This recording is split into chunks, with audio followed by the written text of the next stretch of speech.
Yeah, I got something for you. Oh, About 3 years ago, we were at the Veterans Picnic, and you came over to talk to me and Betsy, and you liked the hat I was wearing, and you said I should have one of those. So Betsy told me why don't you get you one? So when I worked at Fort Lewis, I went over to the Post Exchange, and there's a nice little Korean lady there who was selling stuff, and she had one hat left, and I bought it, and I've been waiting 3 years to give it to you. oh my goodness.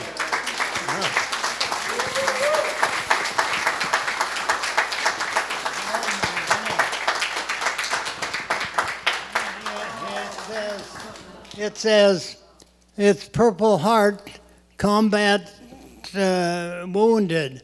And thank you very much. I spent about 4 months in the hospital after I came back from Korea before I went back to Quantico to receive my commission. Thank you very much.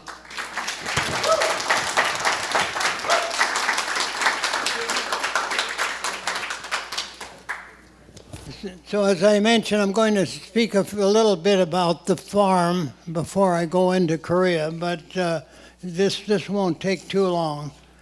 I just want to start out by saying my wife read the book Island in the Sound by Hazel Heckman, and she liked it so much that she talked about it so much I thought I knew what was in the book until finally I read it. But on Father's Day of that year, she told me, I'm taking you down so we can see what Anderson Island looks like. So we came down and drove all over the island. We probably started more at the Historical Society than any other place, and we found ourselves coming back to the historical land and the buildings and so on were so interesting. And so we started coming down just to see the island, and because we enjoyed it, we ended up buying 5 acres of land right adjacent to the Historical Society, and later bought 2.5 more acres so we could go down into the forest. And we just really loved the place, and it was a close proximity to the farm, and so I found many excuses to walk up to the farm. At that time, I checked to see about volunteering at the farm, and I couldn't really find anybody to do it. But I also heard that the farm was going to plant a bunch of apple trees. So I went up and asked them if I could help, and I introduced myself, and a gruff man who seemed to be in charge told me, he said, well, what are your credentials? This man happened to be Bob Smith, if any of you knew Bob Smith, and he was far more bark than he was bite, and I really learned to like the guy, and he when he told me, we'll let you help here. Here's a shovel. You dig the holes, and we'll plant the tree. Well, no, I actually wasn't the only one digging holes, but that's what I spent the whole day digging the holes. And several times he told me that I was digging the holes too deep, and I told him the reason I was doing that is because I thought it was a good idea to put some loose soil on the bottom of the hole so the roots could grow. And I'd read that's the way you're supposed to do it. And he said, well, so the first thing he did was go on over and told the other fellows, dig those holes deeper. Well, anyway, the Historical Society at that time, volunteers amounted to about 9 or 10 people, and all 10 of them were over there trying to put these trees in the ground, and some of them were getting older, and they couldn't do much digging, but they were there to work, and everybody worked, and we finally got the trees all in the ground, and that's what you see today. The first person that was in charge of the farm was a fellow by the name of, oh boy, I forget his name now. Let me see who.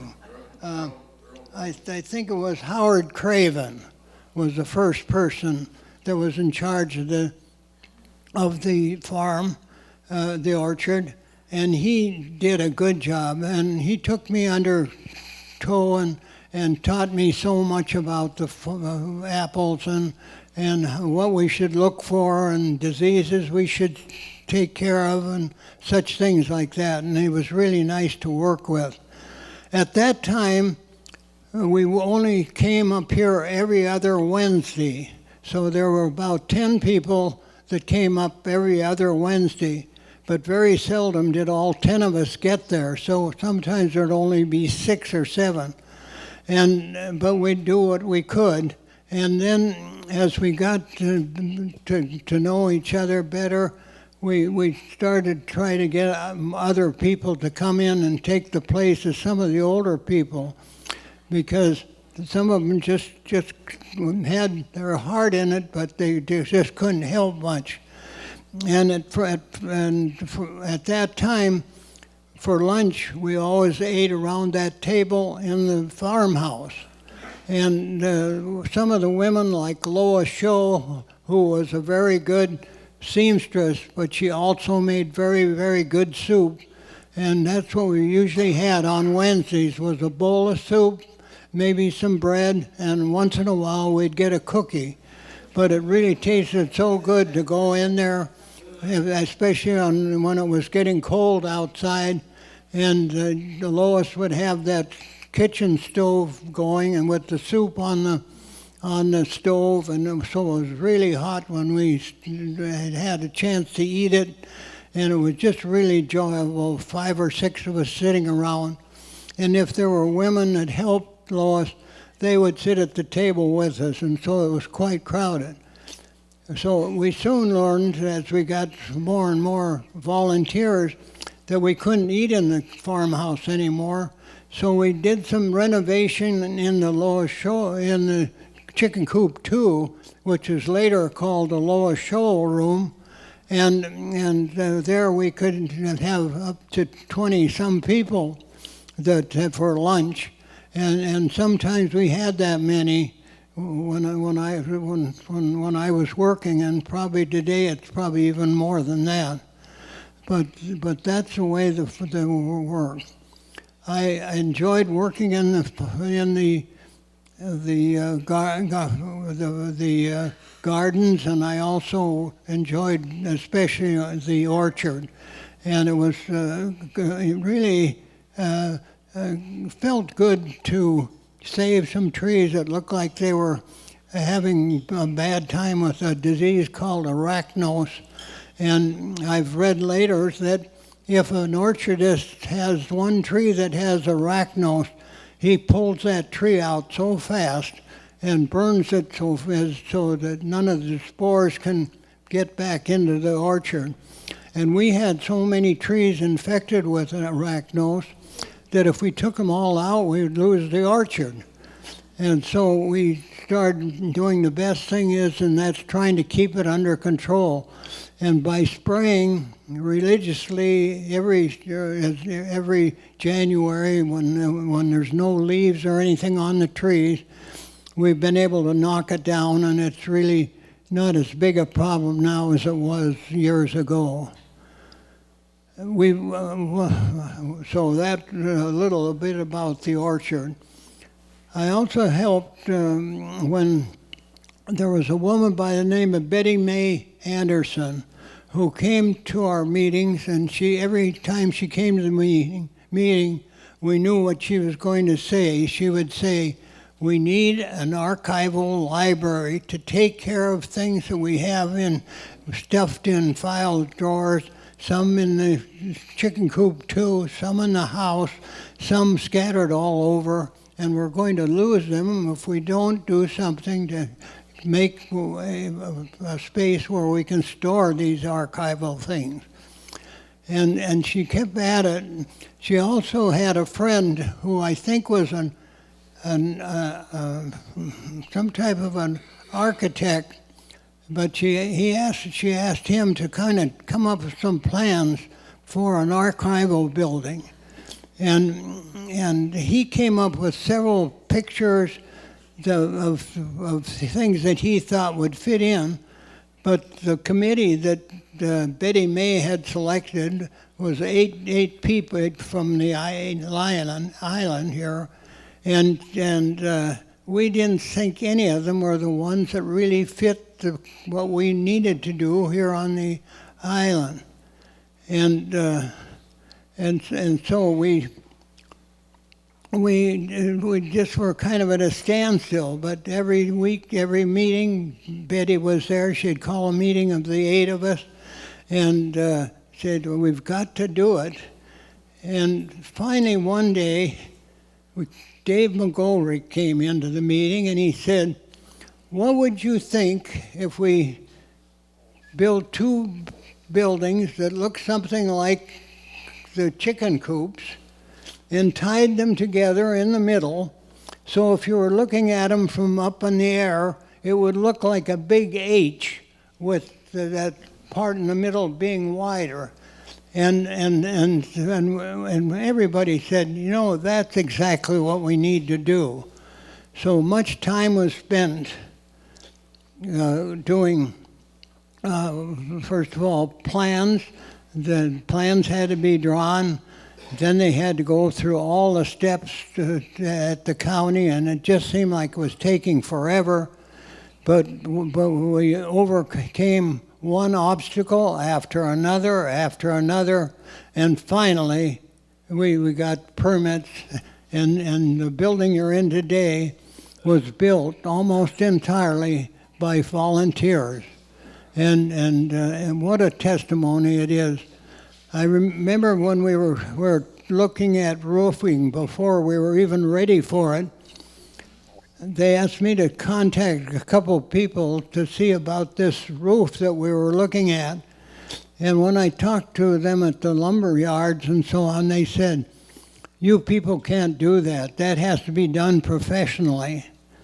But if you want to, I can give you the number of the person to call in Seattle that knows, that is actually the head person for this type of roofing.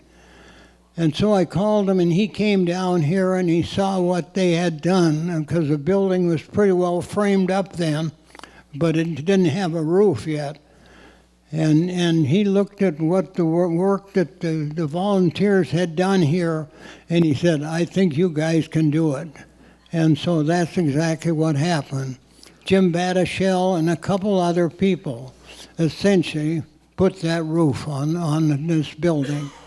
And so it was really something, and it makes me feel so good to come back to the island and see how everything is every time you come back, the Historical Society looks better and better. And to think that you have 333 members now is just really a testimony to the hard work that people like Ed shoot my mind. But anyway, and his wife, who were so good to work. I happened to be the vice president under him for 6 years, and that couple were the nicest people to work with that I've ever known in my life. And it was people like Ray here in the front row who said, I've looked all over this place, and I think the place for this thing is right where it is sitting right now.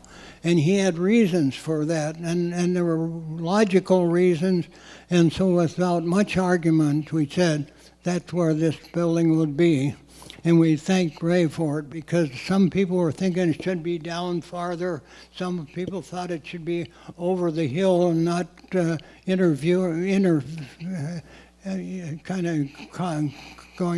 contrasting with the older building. If you look at the building from the outside, I think you'll see it doesn't really look like two of the regular buildings side by side, but it still fits into the landscape here and I think it's a testimony to all the hard work people did. I've been really proud to have worked at the Historical Society for as long as I did, and I thank all those people that I worked with, because I didn't ever meet a person up here that I didn't like. Thank you.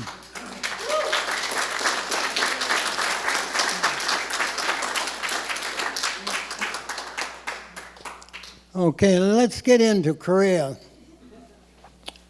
The map you see there is a map showing where Korea is located. And if you don't know where Korea is located, don't feel bad, because the State Department in 1950 didn't know where it was either. And they didn't, and the reason they didn't know is because they didn't have any maps, and the only maps they could find were those that were made by Japanese map drawers, and many of them were not even close to being accurate, and they had cities in the wrong place. They misnamed many things, and yet that's what we were using. An example of that is we talk about the Chosin Reservoir, and people know that's in Korea. But the actual name of the Chosin Reservoir is the Changjing Reservoir. But today in Korea, many Koreans still refer to it as the Chosin Reservoir, even though now we know that it's that's not the correct name for it. And some of the veterans that joined there were there feel the same way, and we named our organization the Chosen Few because we were all at the Chosin Reservoir. You notice on the map there that it's bounded by China on the north, and a little strip of Russia also, and it sits in the Yellow Sea on the west, and the Sea of Japan on the right. And you notice how close it is to Japan. And after World War II ended, President Truman didn't really know what to do with Korea, because we were just moving into Japan and occupying Japan after the war. We didn't know what kind of problems we'd run into with groups that didn't want to give up, and many of the generals that in Japan didn't want to give up when they did, even after the second atomic bomb had been dropped. But the emperor made the decision that they would surrender, and so we didn't know what to expect. But they also thought, so it's so close to Korea that we should probably have something to do with Korea. So he proposed to Joseph Stalin and to Russia that we divide it in some way. And Stalin said, okay, I will go with that. Where do you plan to divide it? So President Throm named two of his low-level advisors to find a way to divide this that might be satisfactory to both sides. They looked at a map and they saw this 38th parallel that goes right through about the middle of Korea. And go through this, and we'll see. Okay, this is a picture of Korea divided, and the 38th parallel actually runs kind of right through it, and it isn't that way. I must have touched something there. Oh, there, go back. There, that one. Okay. But anyway, during this period, the Japanese actually controlled Korea from 1910 until the end of the war in 1945. And they controlled it quite ruthlessly. And you've probably all heard of how the Japanese soldiers abused the women, especially young women from age 15 to 23 or 25, and they used them as comfort women, and with the full knowledge and the approval of the officers involved. And so that really caused some problems in Korea, because if a father objected to the soldiers taking their daughter and using them for their pleasure, many times that father was taken away and never seen again. And that was broadcast pretty widely, so people knew, that fathers knew that if I complain about this, I'll be next to go. And so this went on for almost 35 years. About 15 years ago, Japan admitted that these atrocities had occurred, but they didn't do much about it. They did offer a little money to the survivors of these women that survived, but they never really never would say the government was responsible. And so to this day, they've never had any agreement, and no money has been exchanged. And most of these women are now in their 90s, or most of them are gone already. And so I'm afraid it's just never going to be added. But I think this is one of the things that has caused real differences between Japan and Korea. And so this is just a terrible situation. Men were treated like slaves, and the women, any way the Japanese wanted to do, they could do. And so, and Number 3. that one. During that 5 years between 1945 and 1950, South Korea didn't do much to build an army. They had a small token army, but their goal was to try to improve the nation and make it an industrial nation that could compete with other countries in the world. On the other hand, North Korea, with advisors from both China and Russia, and with many supplies like armament, all the supplies you need to have a war, were all supplied by Russia and China, as was some of the trainers and advisors to the North Korean army. And on June 25th, 1950, they had a massive invasion from North Korea into South Korea. And this was somewhat strange, because the whole history of Korea, it has never attacked another country. Never has it ever attacked another country. But here is the one part of the country attacking another, and it was something that the South Koreans couldn't believe was happening. But in a matter of few days, the capital of Korea, in Seoul, was taken over by the North Korean army. And in less than a month or two, the North Koreans had almost taken over the whole peninsula, as shown on this map, with the exception of that area in the blue that was known as the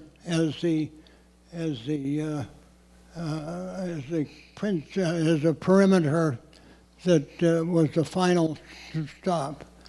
At that point, President Truman called an emergency session of the UN and asked it to go. And for some reason, neither China nor Russia went to this meeting. Either one of them could have vetoed this proposal that President Truman was proposing, but they didn't do it, and so they didn't show up. So the proposal that Truman proposed was, we'll send UN troops to help them. Now, before this happened, though, President Truman sent at least one whole army of about 15,000 people into this Pusan perimeter to help the South Koreans. And the war kind of changed somewhat then. As soon as the Americans got in, they had more firepower and more troops, better trained troops than the North Koreans, and they started pushing them back some. But the supplies and the armament and the soldiers from North Korea still kept pouring into across the 38th parallel through this zone that was called, and so anyway they kept going and so General MacArthur was the commanding officer of all UN troops, and he said, I would like to make an invasion up near the 38th parallel so we can cut across and stop this mob from coming through with tanks and artillery and all the equipment they needed for war and just overpowering the South Koreans. Most of the advisors were opposed to it. They told him there's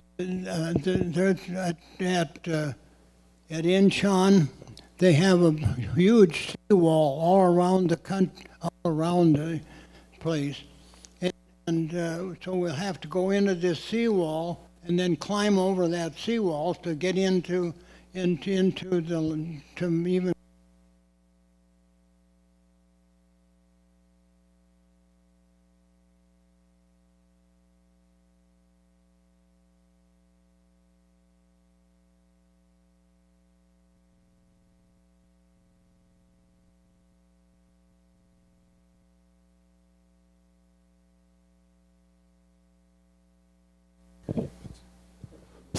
Testing? Okay.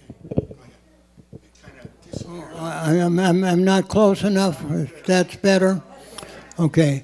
Anyway, they have tides that are so different. They might be 16-foot high tide and along with a 13-foot low tide. So that made a big difference. And so if we bring in our troop transports and don't get out of there before the tide goes out, they'd be just sitting ducks so that their artillery could pound them all night, and then by morning it'd just be a mess. And so they had some pretty good reasons for it. But General MacArthur said, hey, we've got to do something, let's do it. So he called for the Marine Corps, who has done a lot of amphibious landings during World War II, to conduct this type of a landing. So we came in. I'm going to try again. And this is a picture of one of our troop transports.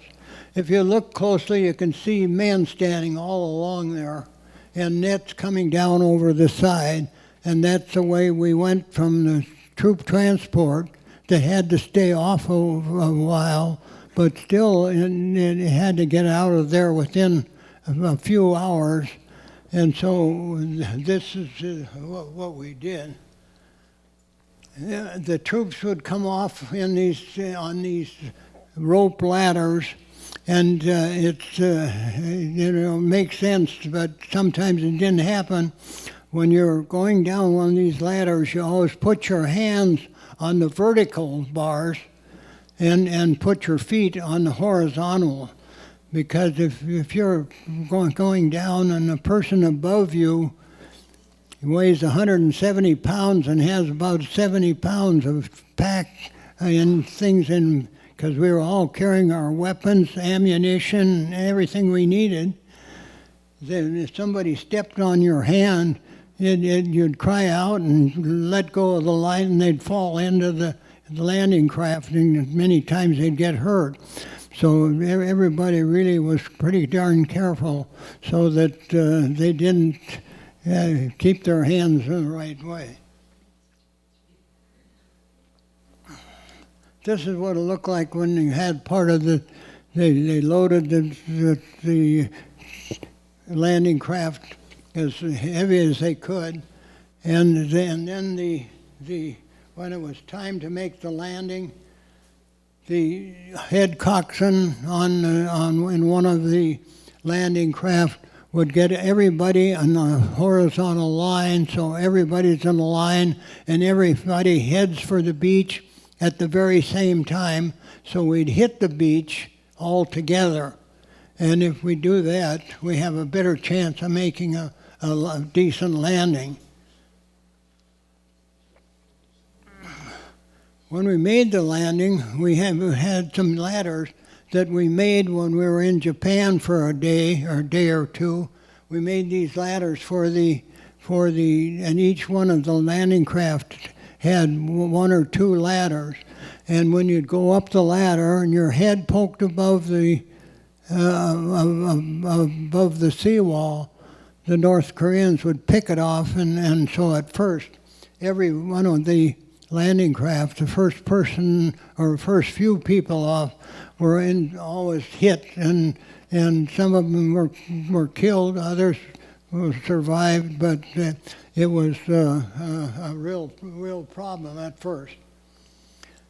This was a sergeant who had made several landings in the South Pacific, and he was told that landing was going to be pretty easy, and he kept saying, "They told me this one is easy. This was easy," but he was shot, but he survived. He was shot kind of almost in the stomach, and we all thought he'd die, but they got him to a hospital, and he survived.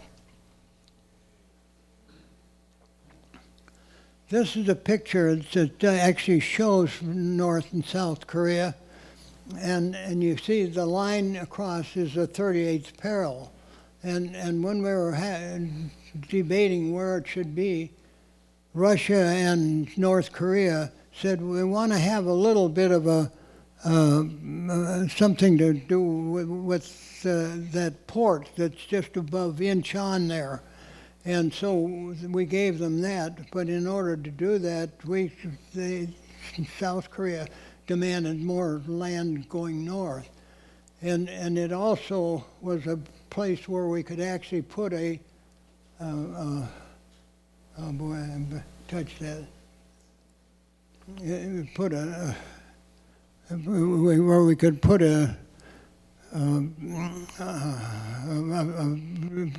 would just be a better place for landing.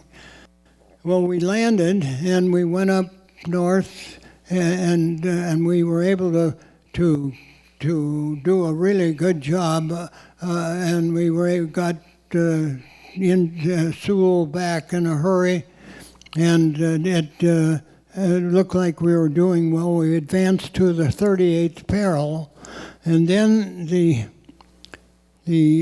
troops were told that the Marines were to pull out. We went back to Incheon, boarded ships, and then we sailed down south around the bottom. Bob, if I want to go back one, can I go push something else? Push the 9. Push the 9? Yeah. Oh, yeah.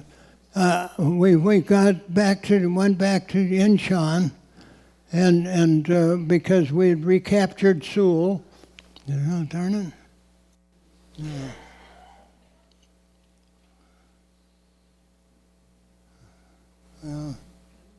We recaptured Seoul, and it looked pretty good. And then we were going to make a landing and go around the southern part of the peninsula and make another landing and on the other side of the peninsula. And it turned out that North Korea probably thought we might do that, so they laid hundreds of floating mines in the water. And when we got over there, we started seeing mines, so we were told to divert back a ways and circle until minesweepers could come in and clear out those mines.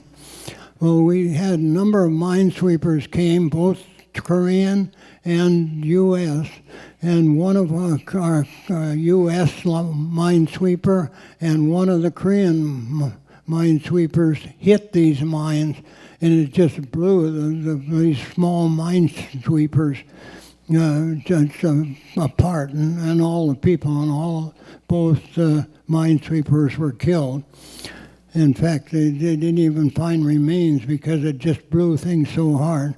And if one of those would have hit one of our transports, it probably would have done a terrible amount of damage and probably would have sunk the transport.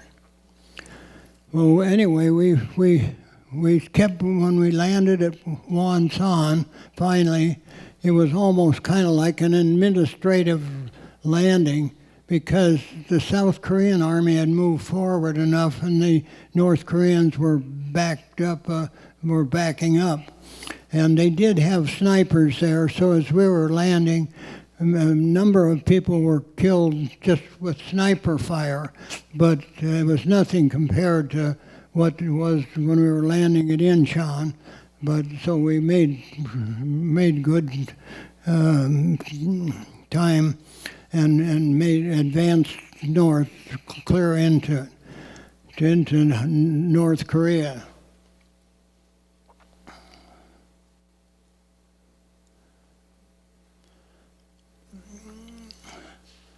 When we got to North Korea, we were starting to get into snow, and it was starting to get cold. But at that time, General MacArthur met with President Truman and told him, the war is just about over. We're doing really well. And he said, I think that we'll be through with the fighting by Thanksgiving, and the boys will be home by Christmas.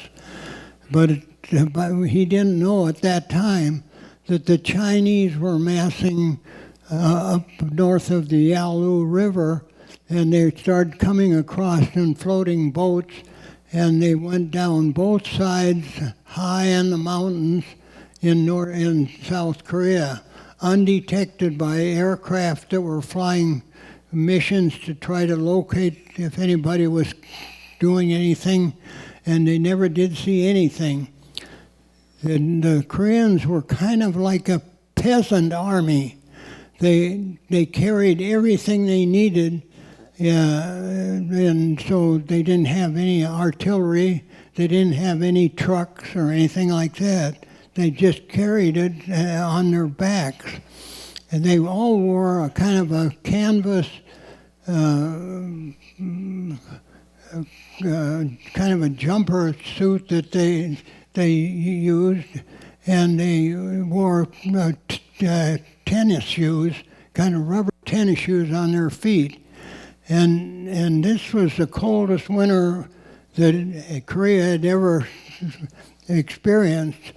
And so it was really harder on them than it was on us. And so the weather played a big part in their problems. When they were up on top of when an enemy is up on the high ground, it's pretty difficult to knock them out. And we were down on the base on an old gravel road that we used for tanks, trucks, and artillery pieces.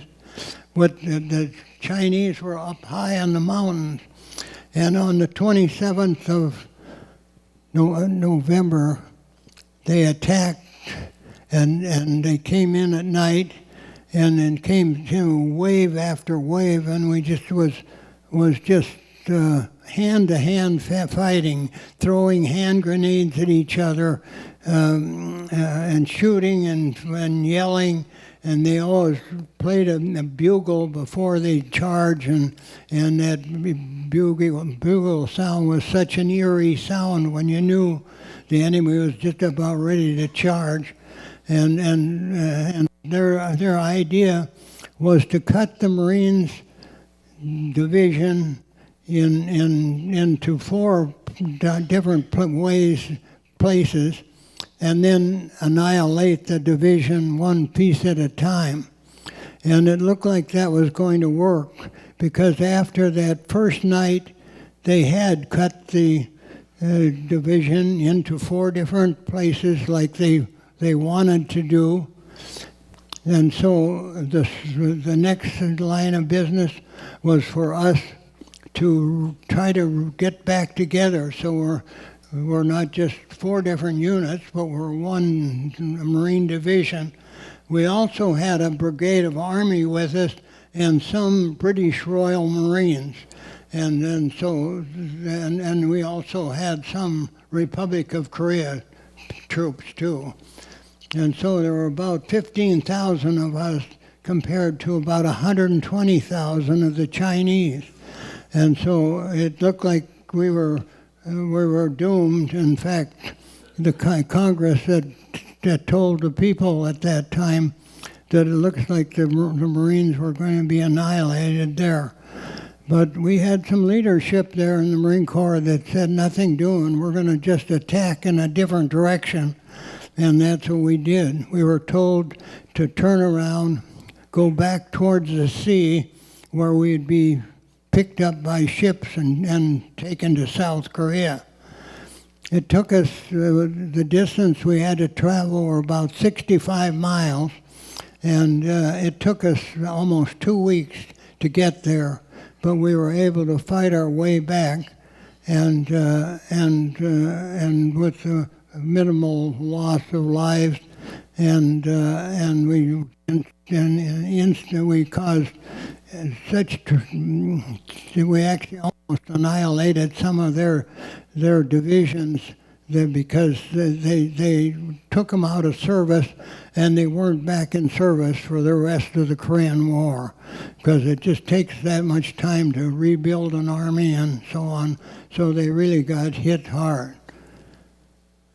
This shows a picture of during the day. We sometimes had to attack in the daytime, and luckily the weather was in our favor. And so this line goes much farther away than you see here, but the snow was covering us, so we were able to get up into the Chinese positions without them knowing we were there. And when we finally got up there, with our firepower, we were able to knock them off of a very important point, because they were on a point where they could shoot down on our convoy and stop the convoy at any place.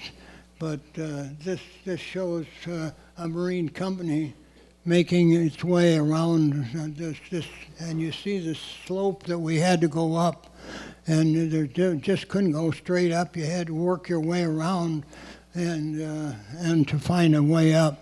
But it worked out, and we were able to knock them off of their place, and so the convoy could keep moving.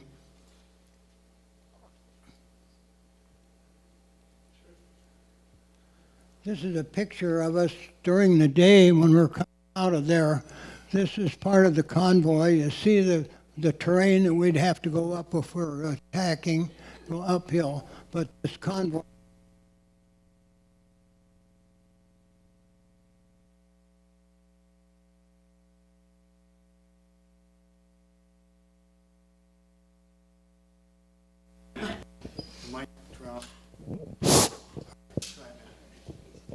Is that better? Okay.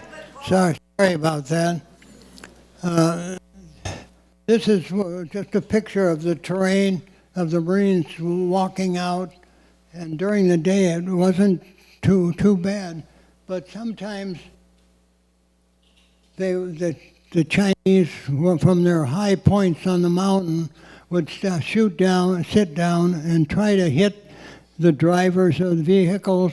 They would try to hit tires, and they'd try to hit radiators and things, and do anything that could knock a piece of equipment out of the way.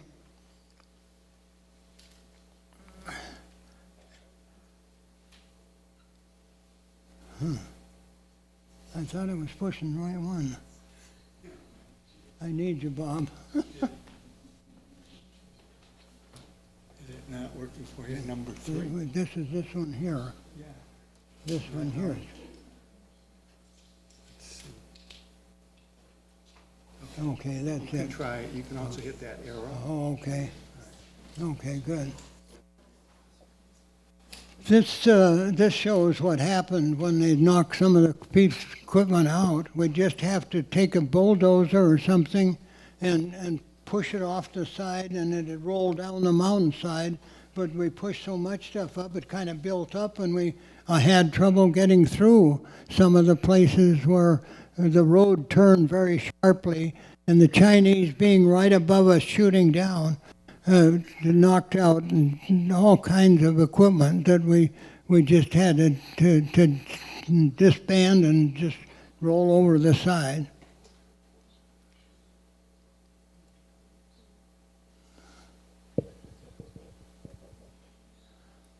As we were coming out, we tried to bring out all of our wounded and as many of the dead as we could.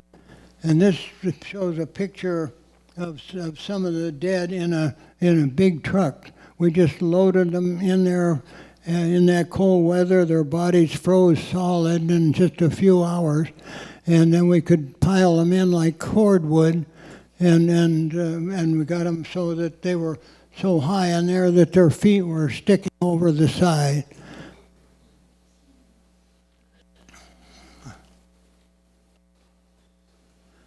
We did capture some Chinese. This is a picture of one. You notice he doesn't have anything on his feet. His feet are bare, and they were just black, frostbite.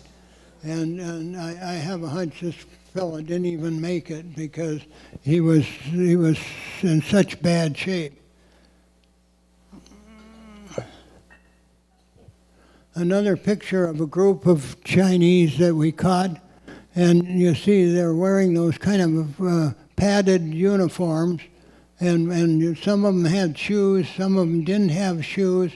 They would take the clothes off of one of their comrades and wrap them around their feet. That was much better than the canvas tennis shoes that they were issued.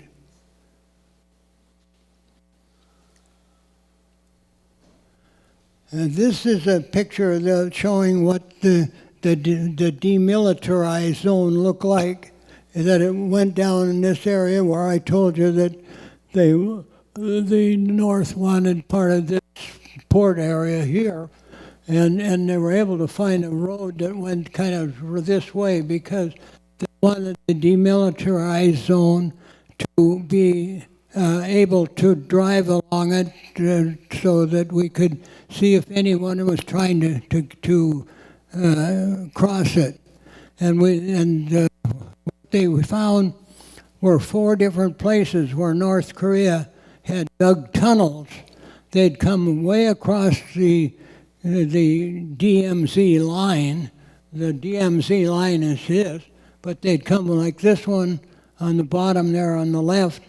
They were well into the South Korean proportion, and then the other ones were pretty close too. Like this, the third one up was almost out of the DMZ.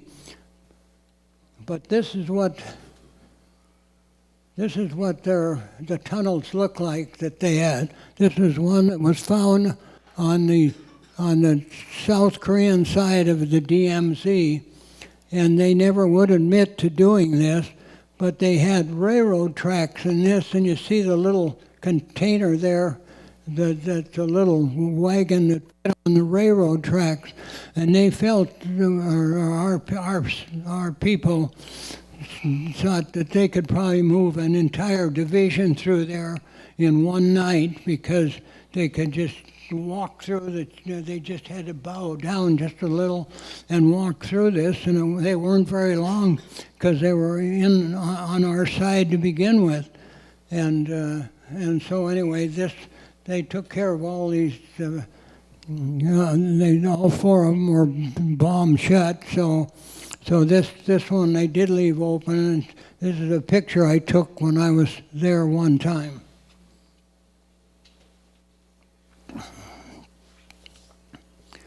Now we have this is Panmunjom, where the peace groups got together and tried to hammer out a peace. But they worked on that peace for I don't know how long, and they never could agree at it. After about a year and a half, they finally came to what they called a ceasefire. So they did agree on a ceasefire. And when I was invited back to Korea about a year and a half ago, where they were celebrating the 70th anniversary of the ceasefire. And the theme was Amazing 70. It was amazing that this ceasefire is held for 70 years. There's never been a treaty or an agreement other than ceasefire. And you know, today's world, ceasefires last for 2 or 3 days sometimes. This one now has lasted for 70 years. And most South Koreans just say, when things get hot over there, they say, we just can't go back to war again. It just cannot happen. And I think some of the North Koreans feel the same way. But we now know, though, that North Korea has missiles that not only could just devastate South Korea, but could make it all the way to the West Coast or practically any target in the U.S.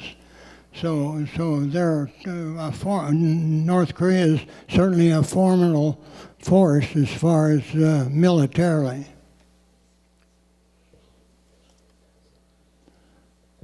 That was a picture. That was just another picture of them guarding the I'm going to see if that would go back. Yes, that went back. This happens to be the corporal of the guard, and you see this man on the left here.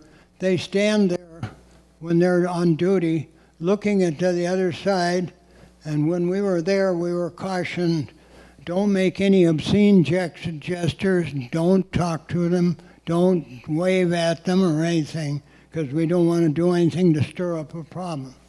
But these South Koreans have people standing guard all along the DMZ, and if anything would happen, they would sound the alarm. And they feel if they stand enough of their body out of sight, they could probably at least sound the alarm if they were shot or something. And so another picture of a person.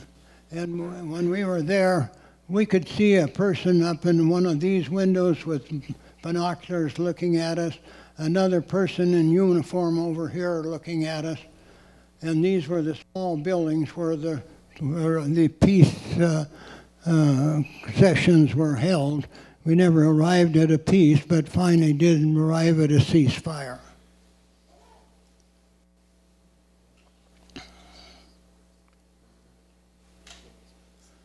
A close-up of one of the South Koreans on duty.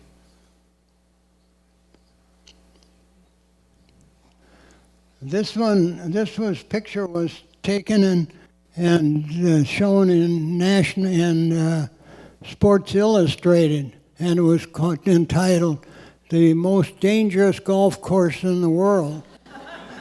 And what the troops there did is they made a one-hole course, 300-yard one-hole course. They teed off up to the left of the picture, and this was the green. And if you landed anywhere in there, you could. That was fair game. You could play it. But if it went over the fence or into the brush, you wouldn't dare go over there because both sides have planted so many landmines there that your chances of running through there to get a ball wouldn't be very good of getting the ball before you were blown up. So that's why it was called the most dangerous golf course in the world.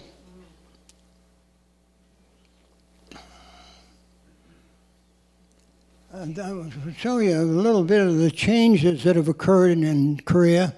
in the last 50 years, or I should say the last 70 years. This was a city block in Seoul. And these are some U.S. tanks that are going through, and you'll see damaged buildings all over. And this is what that same block looks like today.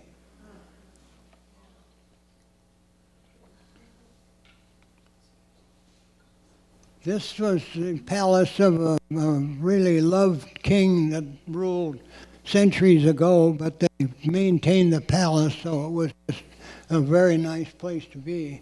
It had been hit by some mortars or something, and this was the headquarters for the Marine Corps when we were going through Seoul for the second time.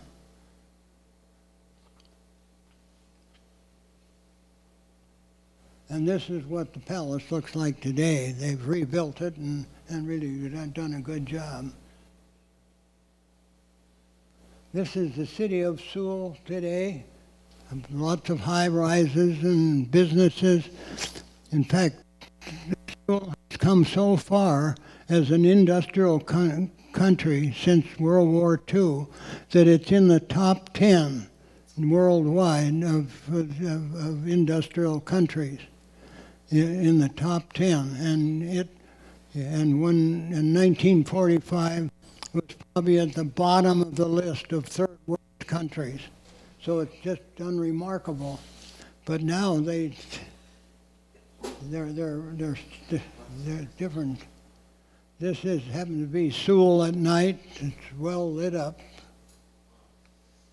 And this, we were on a train going from Seoul to Maison, which is down at the bottom of the peninsula, and it got up to 140 miles an hour.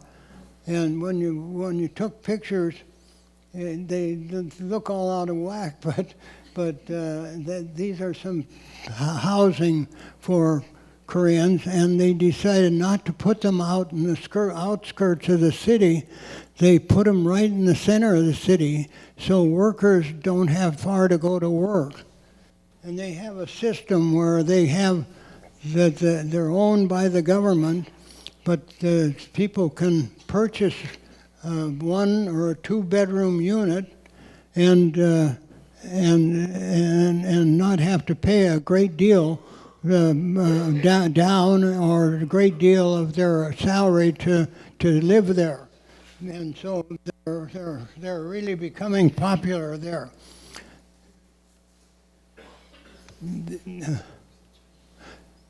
This is a picture that I just threw in when I was talking about tonight.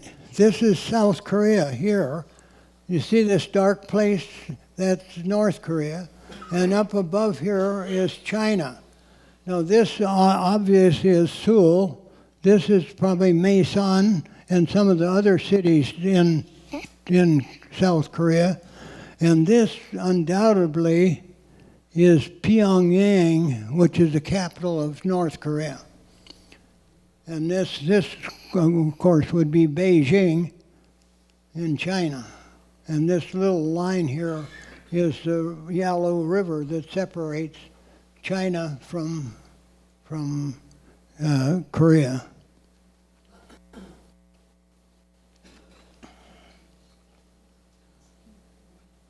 This is a picture taken at one of our conventions, and the woman standing next to me is the chairman, president, and CEO of Tootsie Roll Industries. And whenever we have a convention or a meeting, she always supplies all the Tootsie Rolls we can carry home with us, and she's been included in us as kind of a associate member of the Chosen Few, which is the organization of people that served up there in the Korean during the Korean War. Okay. One other thing I was just going to mention is some of the statistics of the war. The U.S. lost 37,000 men, and we had 92,000 people that were wounded, and thousands that had severe frostbite because it was such a bad winter. We also, China, South Korea lost over 500,000 people. Many of them were civilians that just got caught up in the war, especially when they first came into the war and just swarmed over the people and in South Korea, and that was terrible.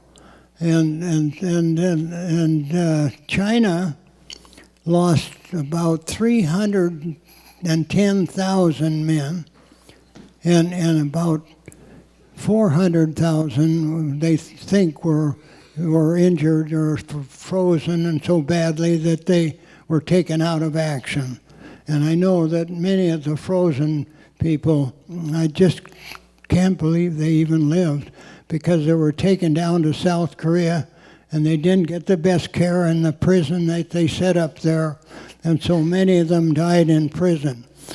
So yeah, I think this is, yes, you look at this what happens in wartime, we should do everything we can to have an amazing 70s like Korea had there. And just think what we could do with the money that we spend on this.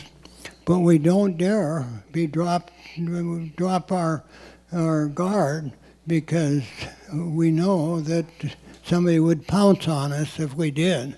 So it is really important that we maintain, but it's just too bad that the world leaders can't get together and stop it. But I guess this has been going on since biblical times and probably will continue until. Well, thank you very much for everything.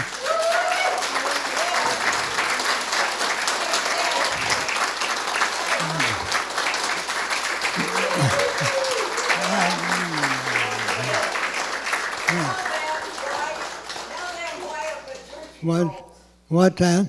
Tell about the connection between the Tootsie Rolls and the... Oh, okay.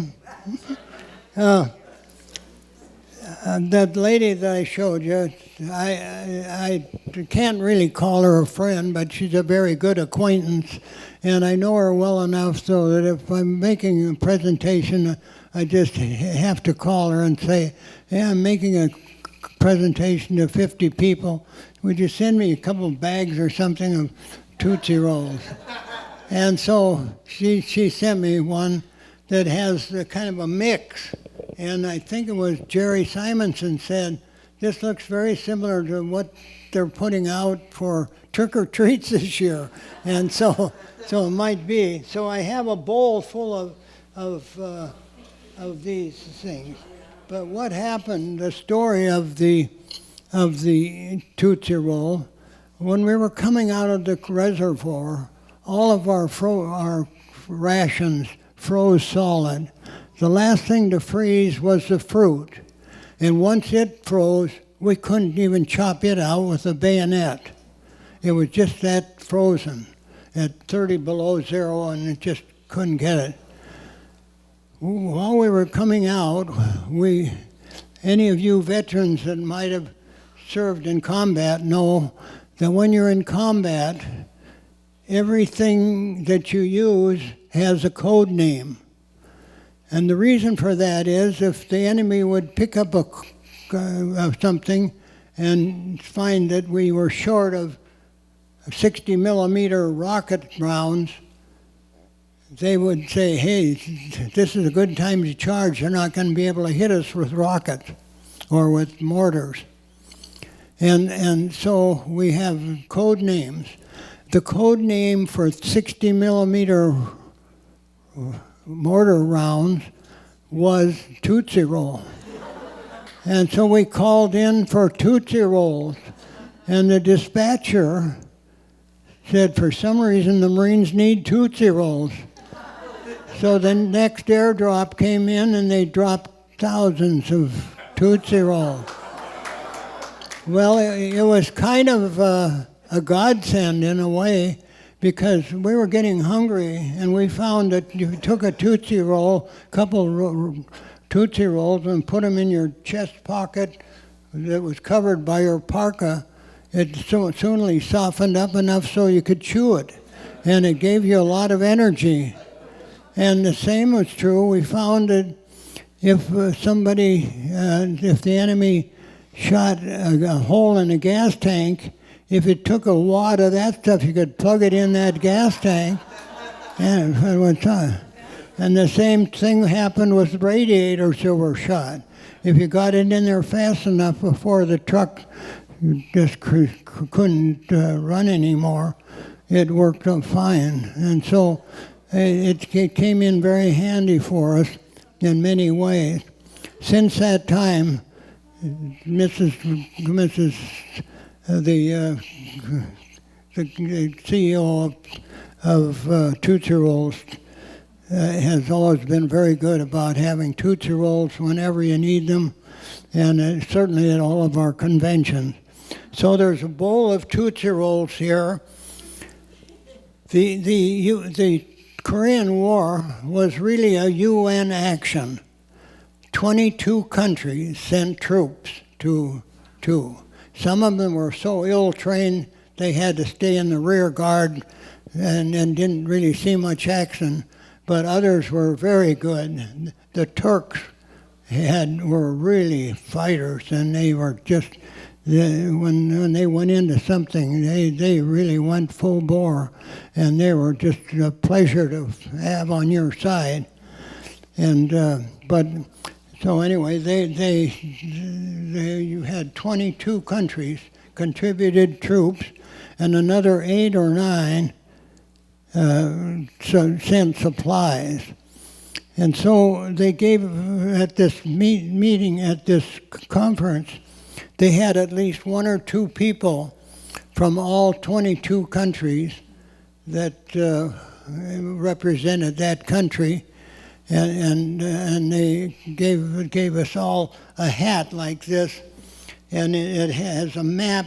Around the edges, it has a flag of the 22 countries that sent troops to Korea. There's also a couple other things that they gave us. There's a kind of a disc that has a picture of all 22 thing, and with the sign Amazing 70 on it, meaning amazing that this thing lasted 70.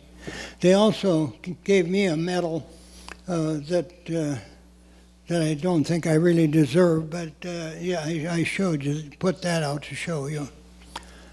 Okay, I think that's it. If you'd like to try some Tootsie Rolls, Mrs. Gordon sent me some, so please come up and take a handful, or take. We have several different sizes of the